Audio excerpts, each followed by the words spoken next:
Hello, everybody, and welcome back to the latest, the official podcast of the Brock Press, where we take you behind the headlines and do a deep dive into some of the many interesting articles written by our team this week. My name is Noah Nickel. I'm the editor-in-chief of the Brock Press, and today I am joined by our managing editor, Holly Morrison, and our editor-at-large, Jonah Dayton. How are you both doing? Doing well. First week of in-person classes. In the books, eh?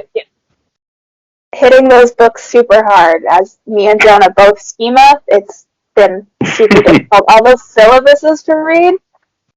Yeah, I had a $40 reading pack, and that was it. Yeah, it sounds like we're really getting down to work. I think that's why we're the ones available to do the podcast.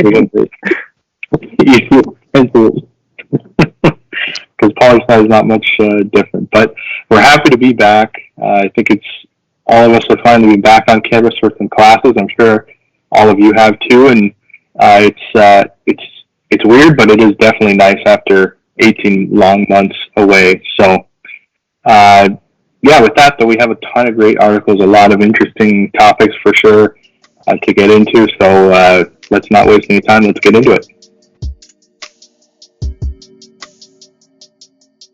Yeah, so the first article we're going to talk about is actually two articles, both about the vaccine passports. One of them was a news article by our assistant news editor, Devani Shaw, and the other was an opinion by our utility player, Haytham Nawaz. It sort of bounces from section to section.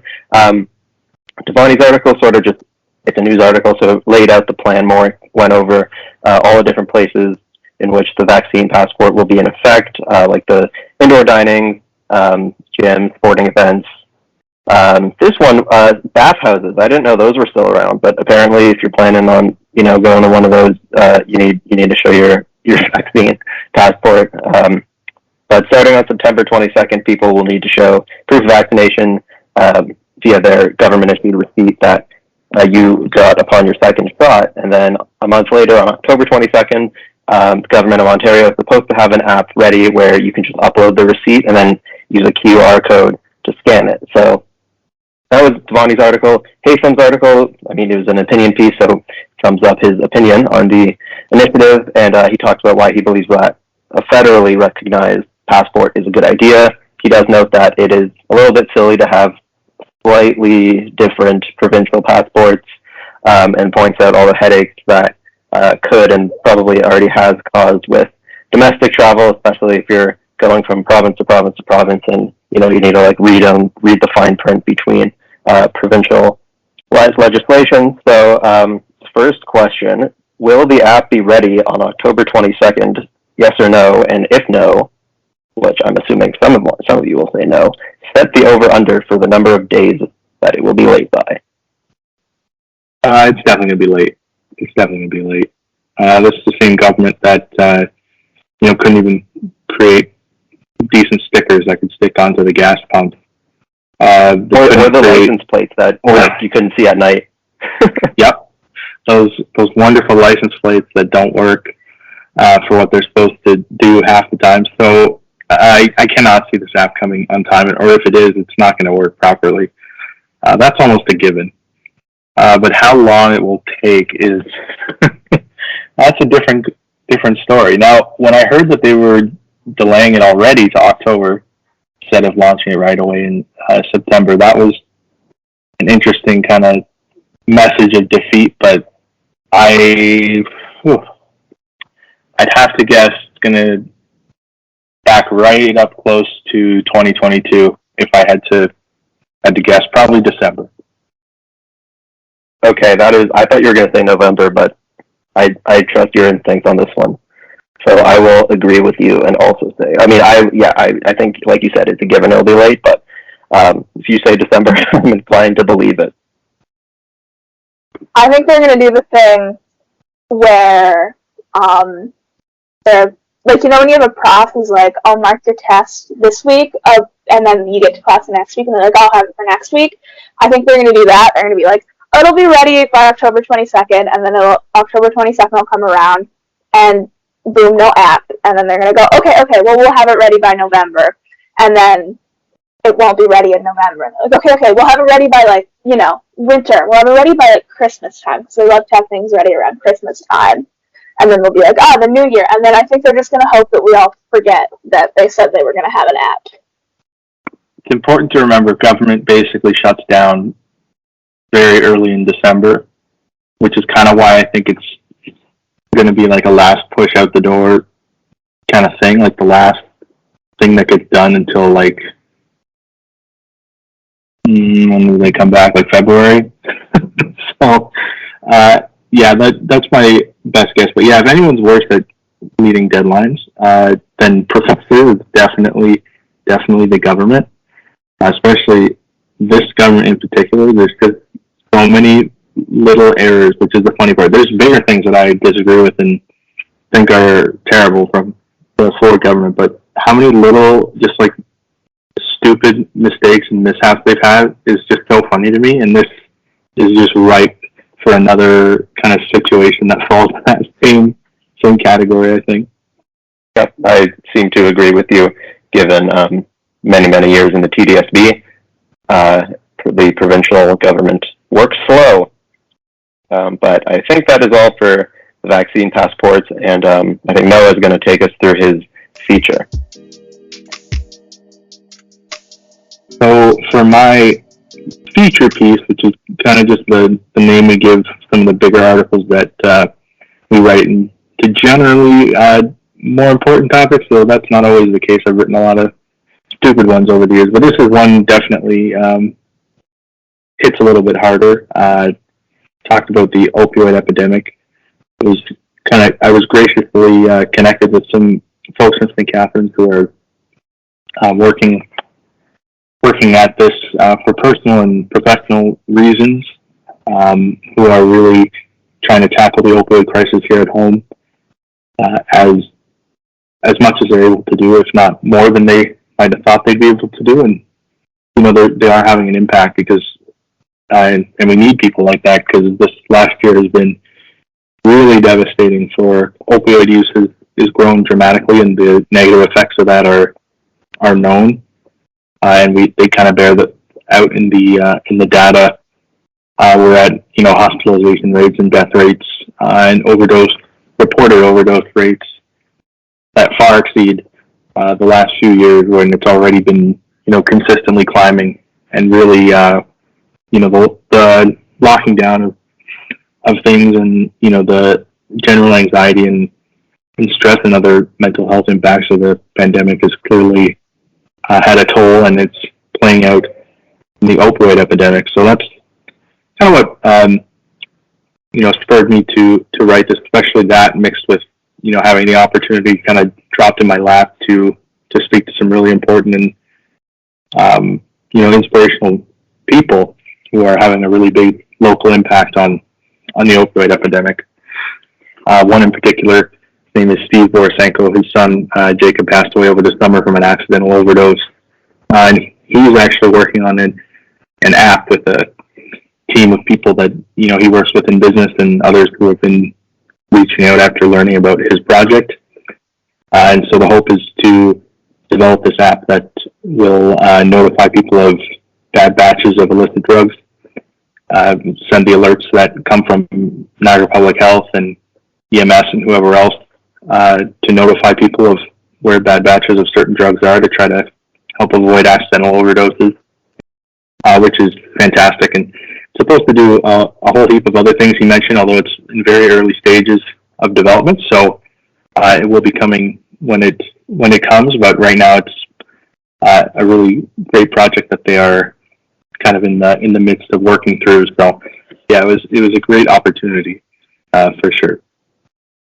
So to kind of bring it over to you guys a little bit, not to make it too dark and too rambly for me, but does anything stand out to either of you from the article regarding opioids or the epidemic or naloxone or anything else that I mentioned? Yeah, I sort of just wanted, I'm from Brantford, I've said that on the podcast before. It's a place that the opioid epidemic hit super hard. I think last time I was aware, it had the second highest overdose and hospitalization rate in the province, it's also like a pretty small town, so that's definitely, more use than is proportional to our population.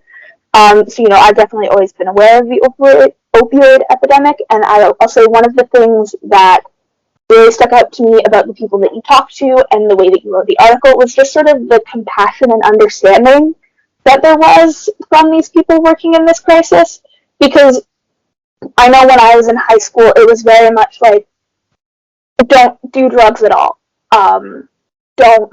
If you do drugs, you are a bad person and you don't deserve help. That was very much the message that was getting put out, which is, in my opinion, not very helpful and inaccurate. And so the thing with sort of reading about the app,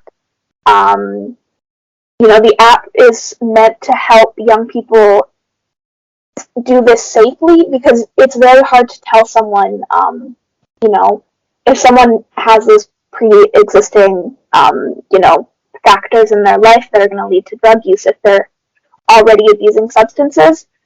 Just telling them that they're bad people and that they have to stop isn't super helpful. It's not going to save any lives.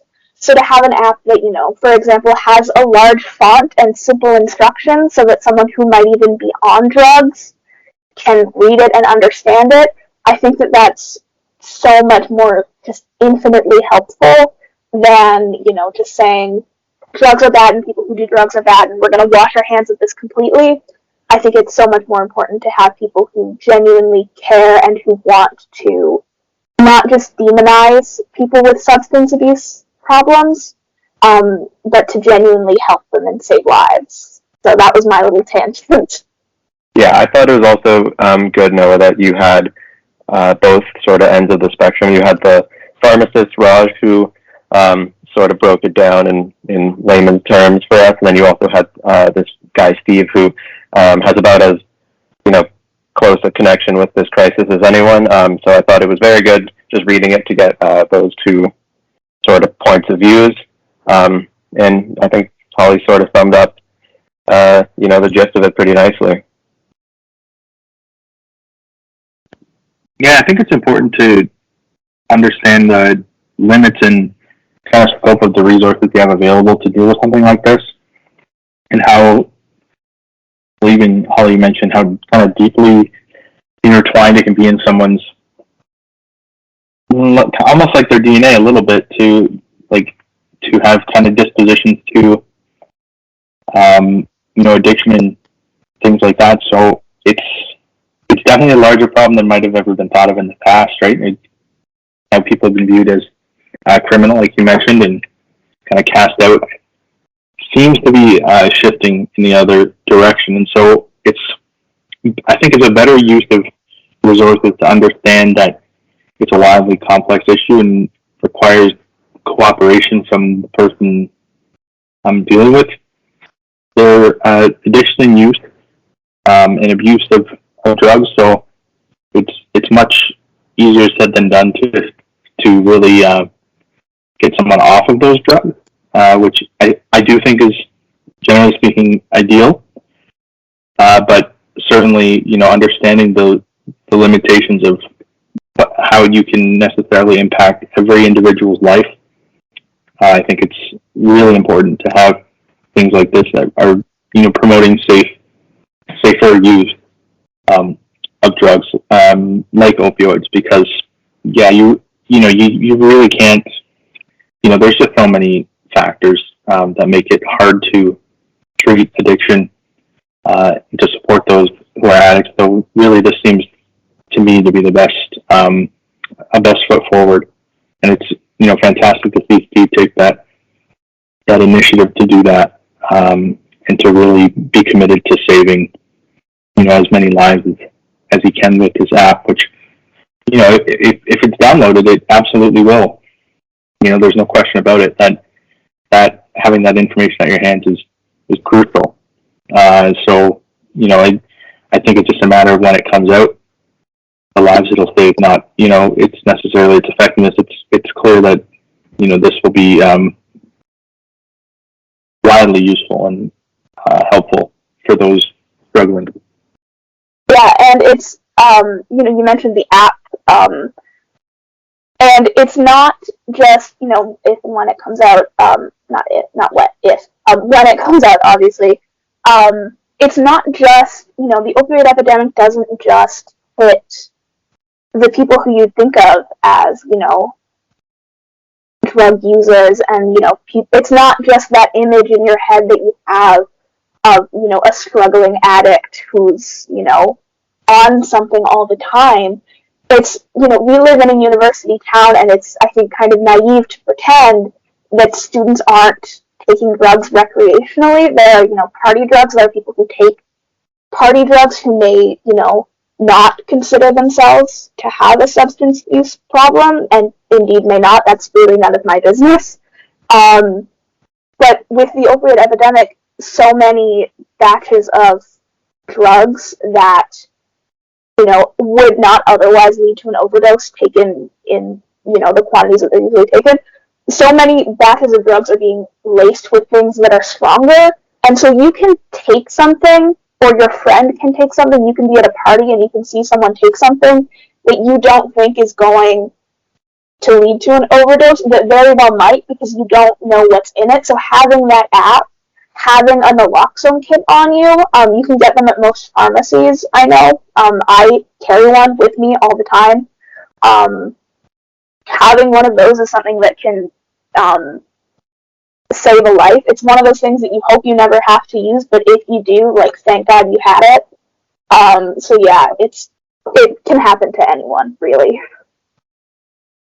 Yeah, absolutely. Especially, people not just taking drugs recreationally, but almost in a self-medicating way to, well, it could be medicating, but I was trying to get at is common thing is someone will take supplements to, or some type of drugs that might be been prescribed to someone, but then they sell those drugs on the illicit market, and they might use those for, focusing for studying and for getting work done.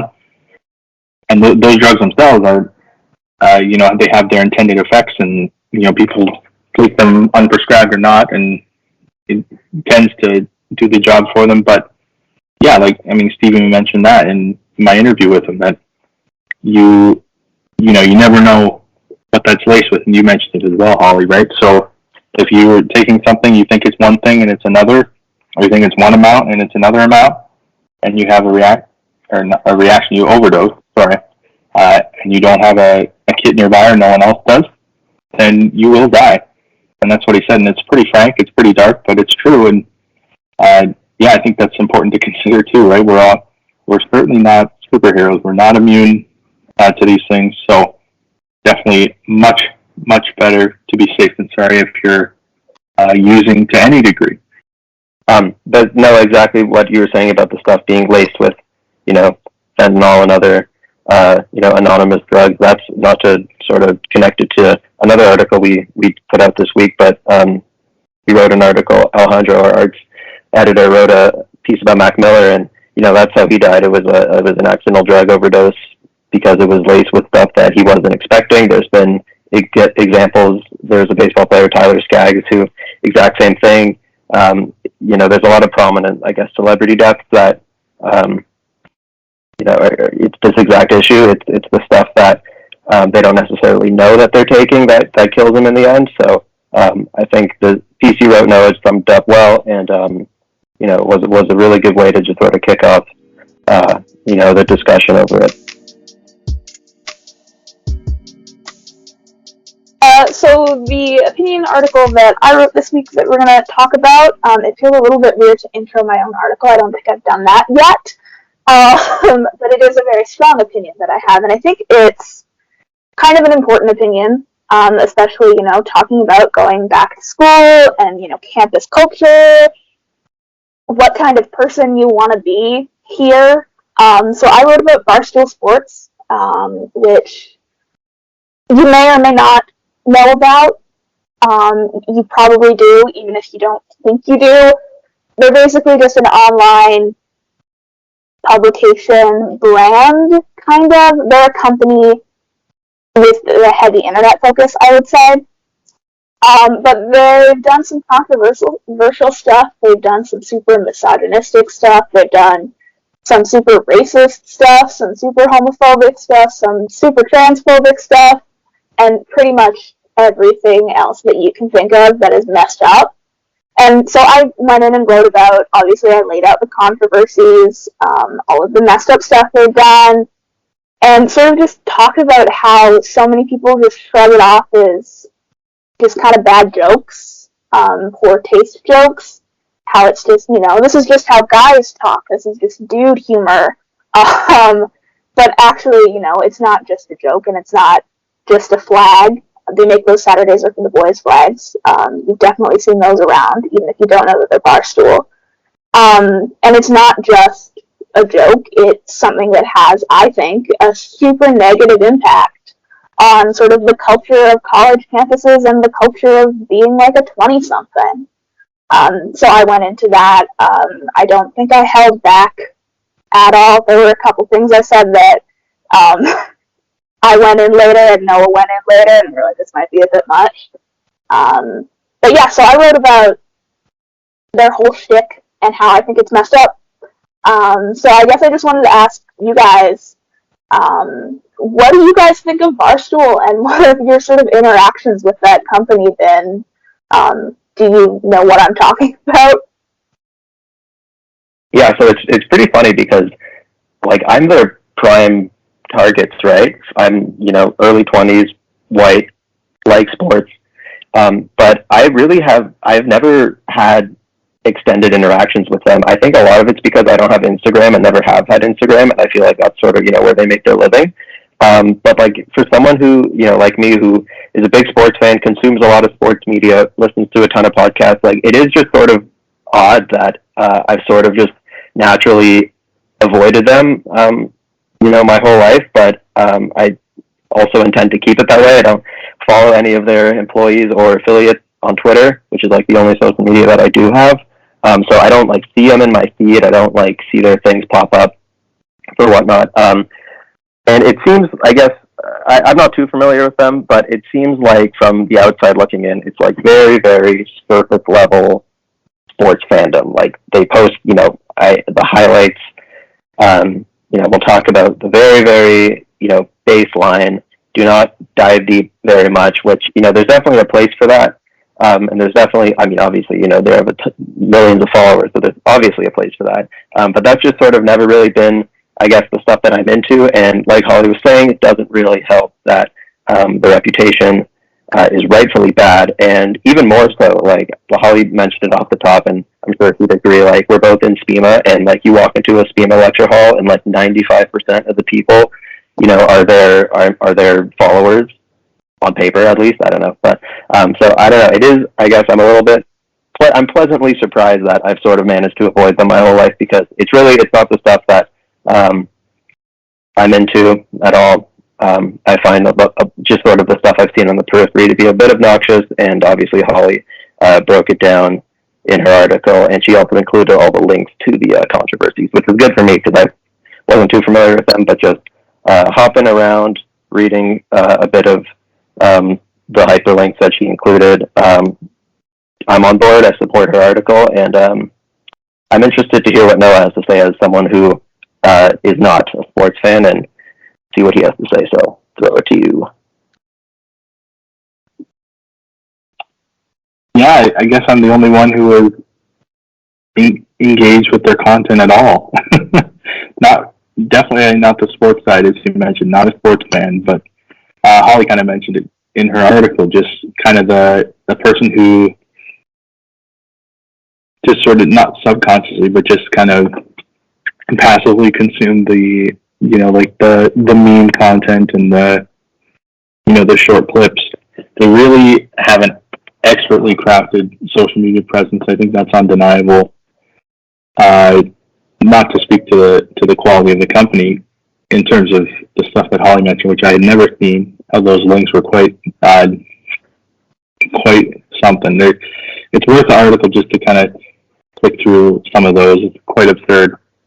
But yeah, they really have such a large kind of network, I guess it would be called. Just countless channels associated with them, and you really they have a niche for anyone really in their 20s that can kind of just craft through the algorithm. You engage with one thing that you say, oh, it's pretty funny or whatever, and it's pretty quick that they will have you inundated with similar content, and the Instagram algorithm kind of keeps that flowing for you, so you just kind of keep passively consuming that if you want. But speak to what Holly mentioned earlier. I mean, their grip on college culture is it's immeasurable, and it might not be a name that everyone knows, Barstool Sports, as Holly mentioned, but they certainly know some of their content. They know some of their channels and some of their kind of insignia, like those ugly flags, those stupid flags that are just plastered over so many people's gross dorm room walls.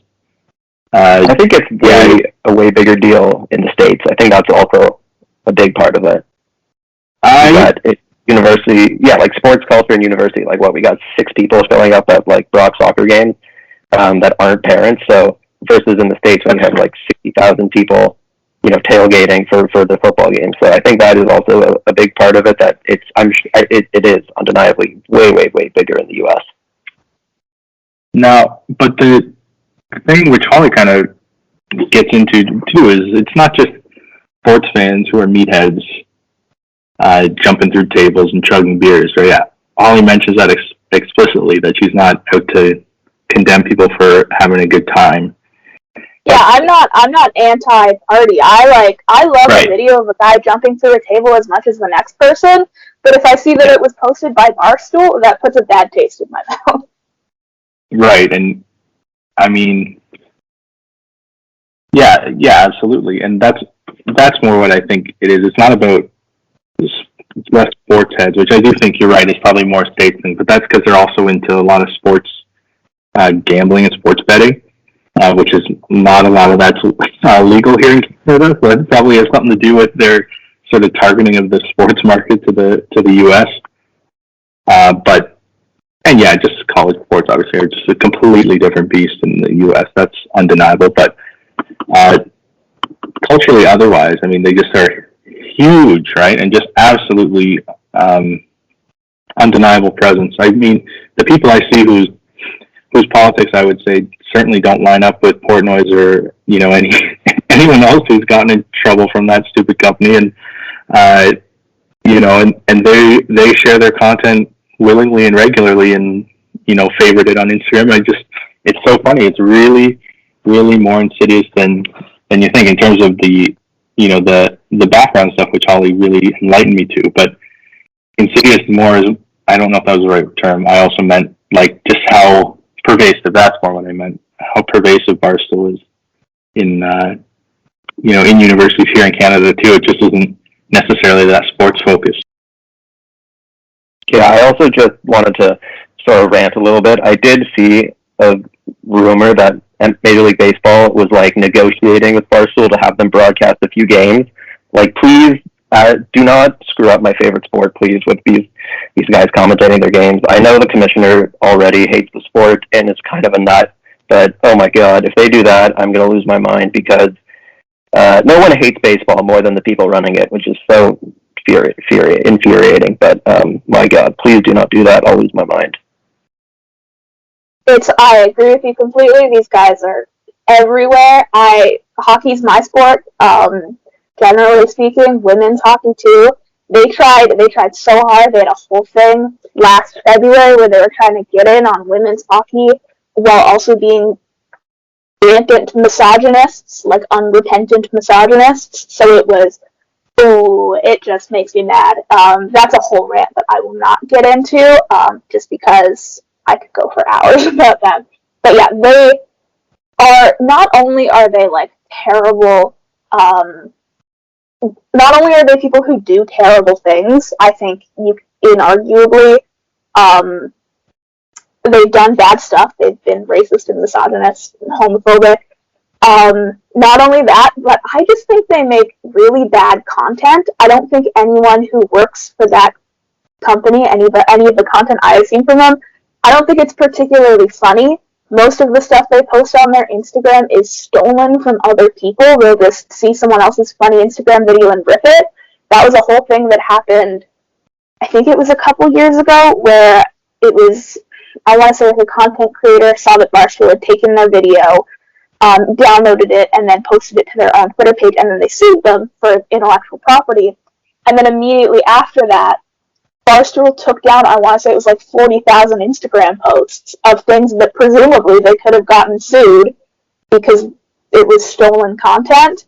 So I don't see any reason to keep engaging with this company other than the fact that they are everywhere for whatever reason. It's like, no one said insidious was the wrong word. It is kind of insidious. They have so much content and it gets shoved at you through an algorithm. And we think that, we think of Barstool Sports and we're like, it's for the meathead dudes. It's for the schema bros who are, played junior hockey and could have gone pro, but they hurt their knee. It's for those kind of guys. But it's not even. It's like they've tried to corner the market on like 20-something-year-old women with that Call Her Daddy podcast, which I listened to 5 minutes of just to see what it was about. And it's not great. It's also pretty misogynistic. Even though it's run by women, because women can absolutely be misogynistic. But yeah, they have so many markets cornered, and it's nuts, and it's everywhere. And, my opinion article was just to say that was bad. Okay, I just did a quick Google, and I found this headline that says MLB and Barstool streaming rights deal has 10% chance, according to the president, this Portnoy guy. So, big relief, because that would be pretty much the end of me.